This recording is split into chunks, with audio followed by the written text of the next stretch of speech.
Assalamualaikum warahmatullahi wabarakatuh. Perkenalkan, nama saya Marsyarianti Basir dari kelas 7D. Kali ini saya akan mempresentasikan rangkuman saya di bab 7. Materi yang akan saya bahas adalah yang pertama makhluk Allah, yang kedua malaikat, yang ketiga sifat malaikat, setan dan manusia, yang keempat tugas malaikat, dan yang terakhir hikmah beriman kepada malaikat. Oke, makhluk Allah. Allah menciptakan dua jenis makhluk, yaitu makhluk yang dapat dilihat dan makhluk yang tidak bisa dilihat. Contoh makhluk yang dapat dilihat adalah manusia, hewan, dan tumbuhan. Makhluk yang tidak bisa dilihat adalah setan, jin, malaikat, dan makhluk gaib. Malaikat. Beriman kepada malaikat termasuk rukun iman kedua. Malaikat adalah makhluk Allah Subhanahu wa Ta'ala yang diciptakan dari nur atau cahaya Allah Subhanahu wa Ta'ala. Mereka bertugas mengurusi berbagai urusan yang diperintah olehnya. Iman kepada malaikat berarti mengakui keberadaan yang selalu taat kepada Allah Subhanahu wa Ta'ala. Sifat malaikat. Yang pertama, selalu taat kepada Allah Subhanahu wa Ta'ala dan tidak pernah maksiat kepadanya.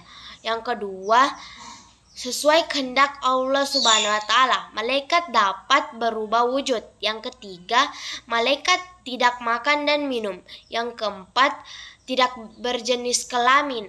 Yang kelima, tidak pernah berhenti dan letih beribadah kepada Allah Subhanahu wa Ta'ala.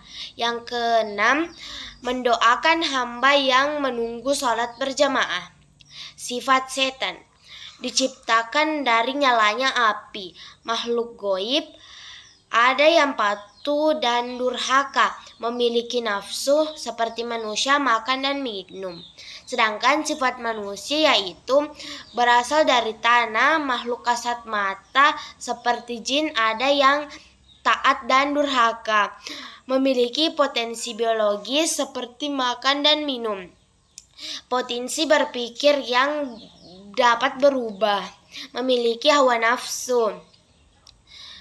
Tugas malaikat. 1.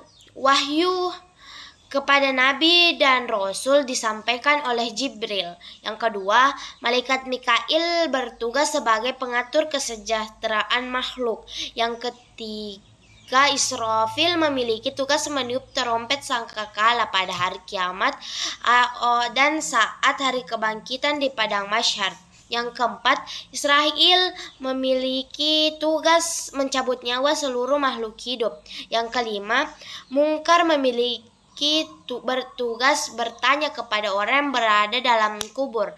Yang keenam, Nakir seperti Munkar bertanya kepada orang yang dalam kubur. 7. Rakib mencatat amal baik. Ke-8, Atid mencatat amal buruk. Ke-9, Ridwan memiliki tugas menjaga dan mengatur kesejahteraan penghuni surga. Ke-10, Malik yang bertugas menjaga dan mengatur siksa azab bagi para penghuni neraka. Hikmah beriman kepada malaikat. Yang pertama, motivasi untuk mewujud ketaatan kepada Allah Subhanahu wa Ta'ala. Kedua, menimbulkan kewaspadaan dalam berusaha. Ketiga, tetap optimal dalam berusaha. Keempat, berusaha dengan optimas. Kelima, mendorong peningkatan amal saleh sebagai bekal untuk kehidupan di akhirat. Sekian dari presentasi saya, kurang dan lebihnya mohon dimaafkan. Terima kasih.